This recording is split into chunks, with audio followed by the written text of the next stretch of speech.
Well, I'm really excited to bring you this episode today.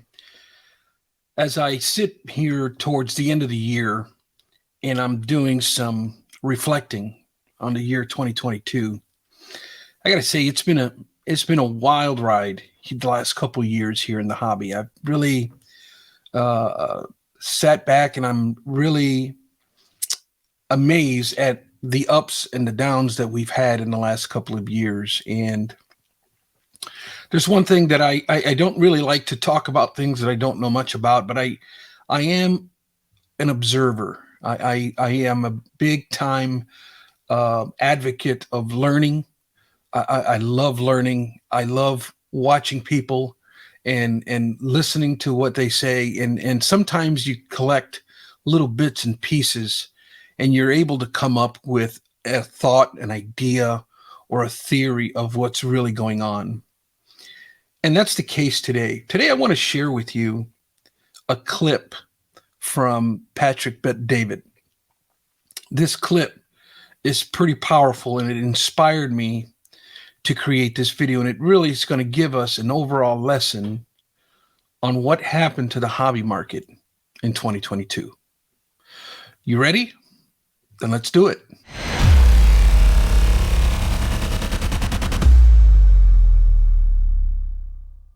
Well, hello and welcome, rookie card collectors. Victor, the rookie card specialist here, your rookie card resource. Today, I'm sharing with you a video by Patrick Bet David called The Next Market Crash, 8 Ways to Prepare for an Economic Collapse. There's a couple of things that I want you to realize before we get into this video.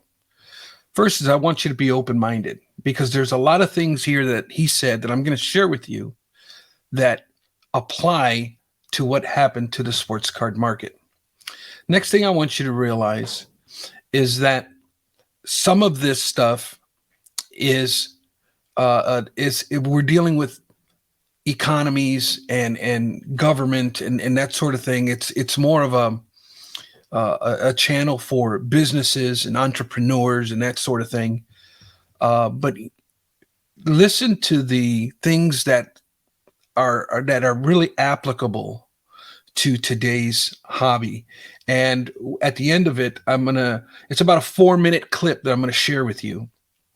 And then afterwards, I want to come back and I'm going to share with you some of my thoughts, my theories on how it applies to the sports card hobby and how it applies. So stay with me towards the end, because it's going to get better as we move along. But this is a very, very interesting clip by Patrick. A big fan of his. So again, it's going to be about 4 minutes long. I may do a little bit of cutting just to narrow it down. A lot of it doesn't apply. When you listen to it in its entirety, a lot of it does not apply, but the stuff that he is talking about primarily does explain the causes of a market crash. I will leave a link to, of course, I will leave a link to this video in the description down below. You can check it out in its entirety. Highly recommend checking out Patrick Bet David. I love his content on Valuetainment here on YouTube. I'm a big listener of his channel, just about on a weekly or daily basis. So without further delay, let's check it out. Here we go. We'll talk a little bit about that in a minute here. Let's talk about now cause of crash. What causes the market to crash? Number one, fake money. What is fake money? We just keep having fake money, fake wealth, right? The next one, fake success. People are rich, but you know they're broke. It's a big difference. You know, people look like they have a lot of money. Let me tell you, like I remember we had a guy, he had 18 properties, and he had equity in all these properties. And he would go around telling everybody he's worth $15 million. And then the market tanked. He lost every penny of equity, short sale, everything he had to get rid of. He was trying to sell this property, that property, this property. But at the peak when everything was looking good, he was, I'm worth $15 million, I'm worth $10 million. He wasn't.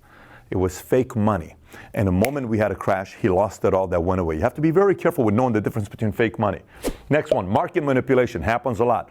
Some are done by the public, Some is done by, private, by the people. So some, you and I do it as investors, market manipulation, you try to do it.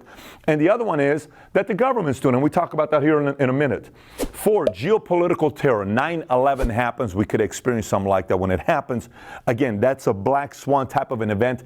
It is geopolitical, but it is black swan because it's unpredictable and it's massive consequences. It could happen at any time. You can't control that. Number 5, conflict, foreign. What am I talking conflict with foreign? Trade, tariffs. You're hearing right now with Trump and China and, Mexico and Canada. And can we get an agreement? Oh, we're going to get it before midterm election because it's taking a hit. What are we going to do here? Some of those things takes a hit into the market. Maybe not a crash, but it can be a hit. Number 6, war. Wars hurt markets. Number 7, assassinations. You have to know that's another thing that sometimes the market takes a hit. And then the next one is bubbles. When it comes down to crash, you got to also know about different kind of bubbles. Now, what causes a bubble? When bubbles happen, we are becoming way too optimistic. A lack of irrational common sense. We lose common sense. It's almost, you know how they say, when a person is in love, their brain, when they study the brain, it's as if they're on drugs. When you start making money consecutively, you become irrational and you lose common sense because you really start believing you know what you're doing. And you don't. But you really start believing, oh my gosh, everything's going to be fine for me. Lack of paranoia. Unreasonable confidence. Bubbles controlled by the government, which I'll talk about here in a minute. Some of the bubbles that we've experienced. Real estate, 2006, we experienced it. Bitcoin, a little bit earlier this year. Everybody thought they were going to become millionaires and billionaires with Bitcoin. We realized after all this Ethereum, Bitcoin, Bitcash, everything, Ripple, all these things that were taking place, we realized the technology is solid. We may be going to cryptocurrency. I don't know if Bitcoin's worth $50,000. I don't know if it's worth $100,000. Some people say still it is. I may be wrong. But a lot of what was happening with Bitcoins was signs of a bubble. Young people were excited. Everybody changed their profiles on their Twitter account. Cryptocurrency expert. You're 17 years old. Yeah, but I'm a cryptocurrency expert. All of these things are signs of what a bubble happens, right? IPO bubble. Back in the 90s, everybody was going public. Raising money, everybody was. Tech boom. Credit bubble. Oh my gosh, today, school loan, $1.4 trillion. If we start defaulting on that, it's going to be very interesting. Now, you got the debt bubble, which we experienced a little bit in 2008. You got some of these investors in Silicon Valley, these new people that are coming into some money and they're just throwing money at startups, and these real PE guys that have been around for a while, they're kind of upset with these other guys it's a very funny thing going on right now with PEs and investors going and throwing money at new startups. But that's all a bubble, right? Let me spend a little bit of time talking about bubbles controlled by the government. We have to be very careful with bubbles controlled by the government. For example, the federal rates, the rates that we have currently right now, they keep raising the rates and the market keeps going down. Sometimes they lower the rates and they call it quantitative easing. Now, what is quantitative easing? We did back in 2008 when the market collapsed, and then all of a sudden banks became so tight, they were not giving money to small business owners. And the moment the small business owners no longer getting money to go grow their businesses, economy takes a hit because jobs, 65% of jobs in America are created by small business owners. We need these small business owners to be getting loans to start creating jobs, right? So the government's at the top saying, oh my gosh, what do? Let's lower the rates. And they keep lowering the rates. And they keep lowering the rates. And then all of a sudden, the banker who doesn't care about the Feds lowering the rates, he doesn't care about the economy, he cares about keeping his job. And the only one person that can fire him isn't the customer, isn't the federal government official, it's his boss that works at the bank. So the more money he lends and the businesses go out of business and they lose the money, he's fired. So the banker sat there and he said, well, I know the government gave us some money and I know the rate is very low right now. It's 0% to 0.25%. Why don't we go buy some treasury bonds and we get 2% on that? And if we're paying, 0 to 1/4, well, we're getting 2%. We're making minimum 1.75 or maybe 2. I'm at least reporting positive numbers. Who cares? Forget about giving any money to small business owners. And we experienced this for 3, 4, 5 years. Very interesting times. So the government comes out and they say quantitative easing. Here's what we're doing. They are putting money slowly but surely into banks. and they buy banks' toxic assets is what they buy. Toxic securities. These are companies that are about to go on default and they're going to go out of business. They buy those assets from the bank. The bank starts feeling a little bit better because those toxic assets are gone. Gradually, money is being put into these banks, and with the hopes of the bank taking this money and giving to small business owners. And what they end up doing is they notice that these banks are putting their money in treasuries. The government, Fed, goes and buys all the treasuries. And the more they buy, the rates go from 2% to 1.5% to 1% to 0.5%, whatever the number may be, where the banker is sitting there saying, why am I going to buy treasuries? They force the banker to hopefully lend to the small business owner for 5 to 8%, so it gets the market going. It's purely market manipulation with fake money. The value of dollar goes down, it devalues the dollar. Again, I don't want to be too technical, but hopefully I explained it to in a way that next time somebody explains quantitative easing, just know that it's the government buying toxic assets with the hopes of manipulating the market and the banks to lend money to small business owners so they can prosper and create jobs. That's in essence what it means, and the value of the market, value of the dollar goes down. So if you're like me, your mind was probably racing, right? You were able to grab some things that really made sense, especially in the area where he was talking about bubbles. And really the similarities between what he was talking about and the sports card market are really, really similar in. And so today I want to share with you 4 things that I really realized watching this clip with Patrick Bet-David and how it applies to the hobby. I started to see some of the similarities, and the first one, and I consider this the card bubble, the sports card bubble, as of June of 2022, because I really noticed this whole thing kind of unfolding or collapsing June of this year. It's when the market started to dip hard, and everybody's kind of like freaking out, wondering what's going on. And I hate to say I told you so's, because I never said that sort of thing, but I can tell you that some of the veteran collectors who have been doing this for many, many years, we kind of seen this before, not to this measure or not to this magnitude, but we have seen these ups and downs all throughout our collecting years. And so we weren't really taken back by the dip. The dip we knew was coming. But there is a thing where I felt that, I don't think that the market, a lot of people say that it was because of the COVID and the extra funds that people were getting. I really, really don't think that was it. It might have contributed, but it wasn't the absolute factor. And I think the sports card market was going up prior to COVID breakout. I think it was more, to be honest with you, I think it had more to do with Gary Vee. I think Gary Vee had a lot to do with that spike in interest and just bringing things back to the forefront. He was on SportsCenter a couple of years before COVID, saying that there's going to be a sports card hobby boom. And I think the reason for that is the influence that he has. He's a gentleman with millions of followers, and they were coming from the sneakers niche. And so a lot of people stopped collecting sneakers, but because they were so hard to get, because there was so much demand and people couldn't get them, and the supply was not able to meet demand, and a lot of people just got discouraged,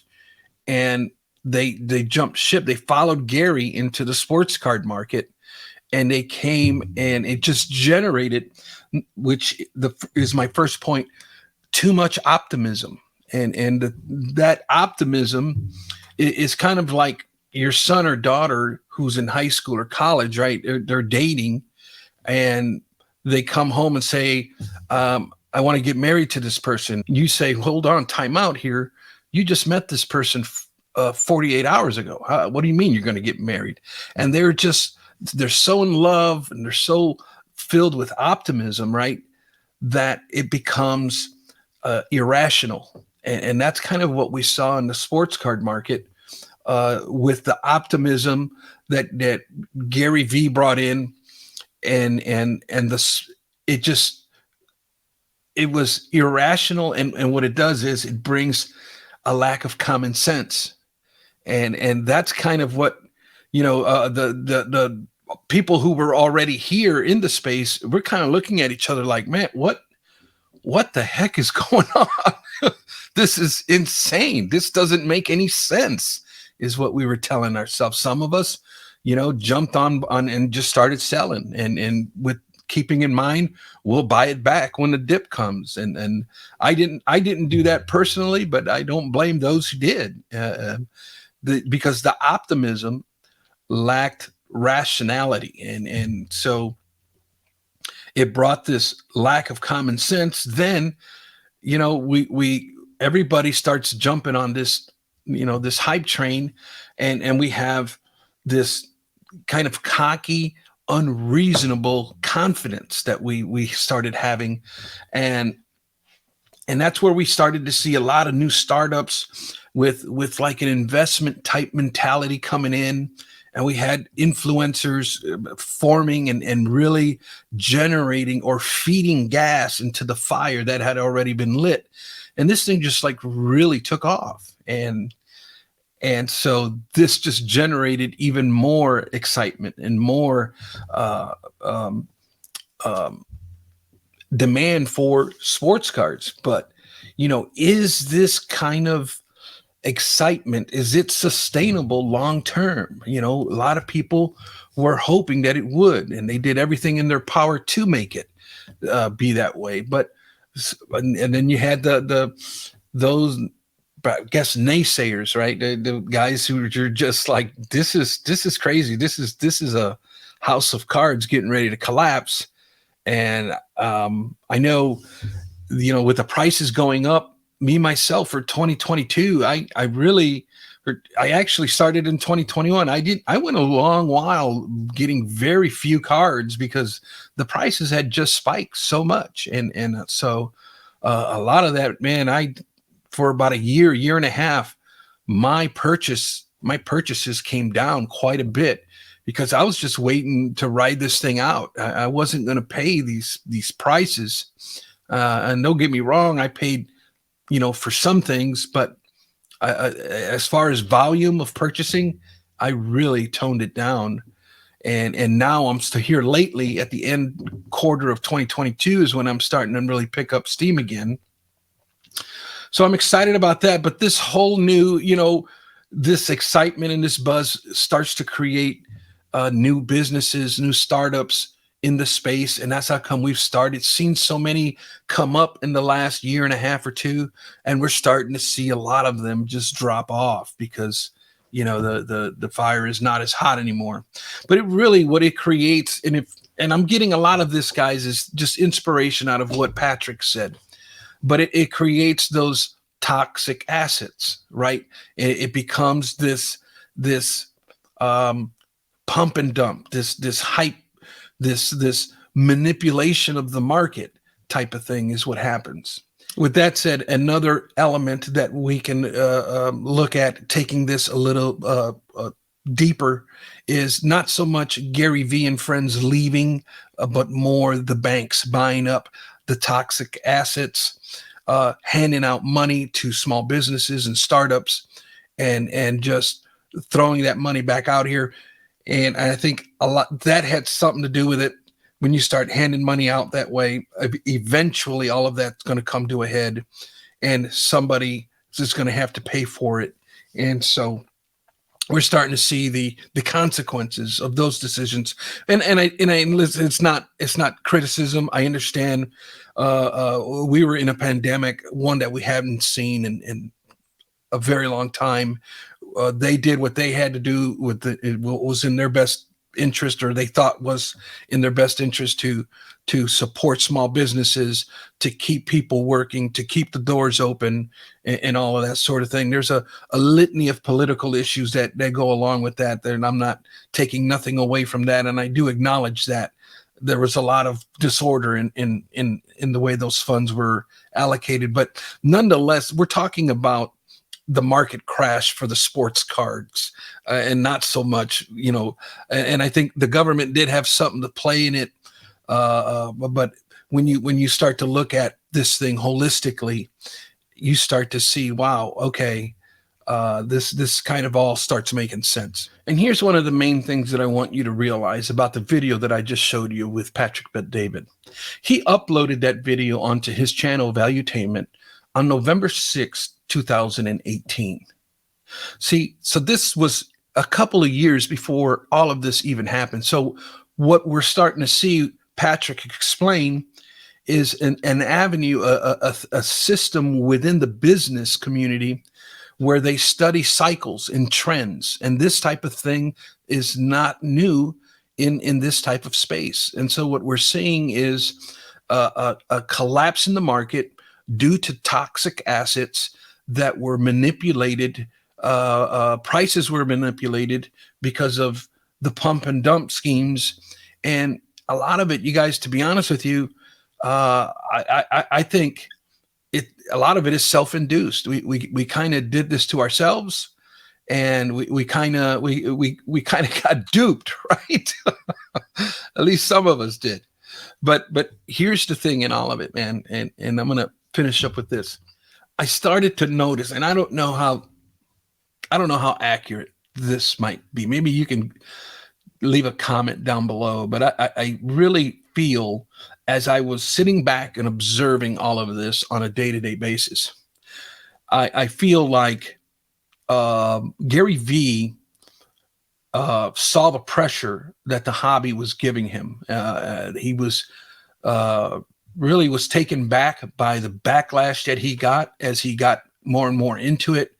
And you notice that he even stopped talking about it for a while. And I feel that Gary Vee saw that perhaps he didn't have the knowledge that was needed to really dive into this space. So he backed off, and now he ended up taking interest into other categories like NFTs and other things. But I really do think that he took a step back because he saw that this thing was a lot bigger than he was, and he was probably getting a lot of backlash. And I think the market dip, in my opinion, not entirely, but some of it has to do with Gary Vee leaving the space and taking his followers with him. Now, Gary, I don't believe he's completely out of the space, but he's more on the down low, becoming more of a collector / investor on the down low. He's not as vocal as he was before. And I'm not saying that was the primary thing. I'm saying that was one of the reasons why I believe the market dipped the way it has in the last 6 months. Anyways, it's just my thoughts, guys. As I come towards the end of 2022, I'm just in hindsight checking out what happened and giving things some thought and trying to see things all the way through. Give me some of your ideas. What do you think all of this led to? I would like to end up writing an article on this video. I'm going to write an article and post it on my website, TrueRookieCards.com. But I would love to add some of your input into that article. So if you'd like, leave me some comments down below. Why do you think are some of the reasons why the market did what it did, and what are some of your theories? And I know, I thought Patrick Bet-David bringing in the business side of it back in 2018, to me, the language that he was using was just very, very similar and very, very applicable to what happened in the sports card hobby in 2022. With that said, guys, love to hear what you have to say. Thanks for tuning in, and I'll catch you on the next one.